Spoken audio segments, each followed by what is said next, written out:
আমার 7 মাসের ছেলের জন্য ঘরেই বানালাম হোমমেড স্যারেল্যাক্স, হোমমেড লাড্ডু। লাড্ডুটা ভীষণ টেস্ট হয়েছিল। এবার চলো রেসিপিটা তোমাদের সঙ্গে শেয়ার করি, কারণ তোমরা সবাই বলেছো রেসিপি শেয়ার করতে। দেখো একটা ফ্রাইং প্যানে নিয়ে নিয়েছি কাজু, আমন্ড আর হচ্ছে কুমড়োর দানা। এখানে আখরোট থাকলে ভালো হতো, বাট আমার কাছে ছিল না। ড্রাই রোস্ট করে নিয়েছি একটু লাল লাল হওয়ার পর, দেখো নামিয়ে নিয়েছি। এবারে সেম ফ্রাইং প্যানে দিয়ে দেবো মাখানা আর হচ্ছে মুড়ি। এখানে তোমরা চাইলে চিড়েও দিতে পারো, বাট আমি চিড়েটা দিইনি।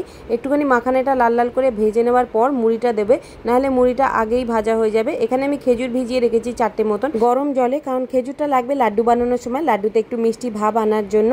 তাই গরম জলে ভিজিয়ে রেখেছি, তাড়াতাড়ি যেন নরম হয়ে যায়। এদিকে মুড়ি আর মাখানাটা ড্রাই রোস্ট করে দেখো মিক্সিং জারে দিয়ে ভালো করে গুঁড়ো করে নিয়েছি। এইবারে আমন্ড, কাজু আর হচ্ছে কুমড়োর দানাটাকে ভালো করে গুঁড়ো করে নেব। এরকম দেখো গুঁড়ো করার পর আর কিছুই করতে হবে না, সব একসাথে মিলিয়ে নিতে হবে। হয়ে গেল রেডি আমাদের হোমমেড স্যারেল্যাক্স। এবার শুধু একটা কন্টেনারে ভরে রাখতে হবে।